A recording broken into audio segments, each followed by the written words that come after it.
Supreme court के द्वारा दिया हुआ कोई जजमेंट, गाइडलाइन या फिर ऑर्डर हर एक कोर्ट को मानना ही पड़ता है। ये हम सब ने सुना ही है। लेकिन अगर कोई हाई कोर्ट या डिस्ट्रिक्ट कोर्ट कोई जजमेंट पास करता है तो क्या यह दूसरे कोर्ट्स पर भी बाइंडिंग होता है? आइए जानते हैं। सबसे पहले हम जानेंगे कि इंडिया में कोर्ट्स की हायरार्की क्या है। सबसे ऊपर आता है सुप्रीम कोर्ट और फिर स्टेट लेवल पर आता है हाई कोर्ट, जो कि स्टेट का हाईएस्ट कोर्ट होता है, और फिर आते हैं district court and lower courts और special courts and tribunals.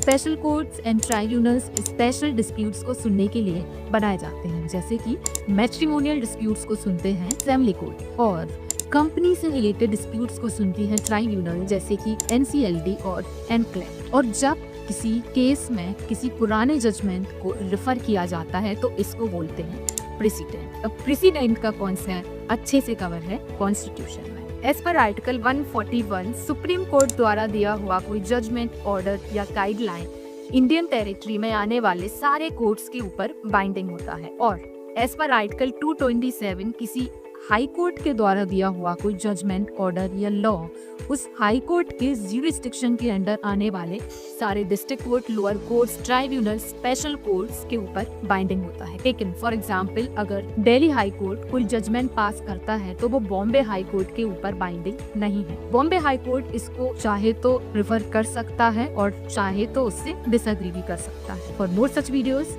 Do follow legal para.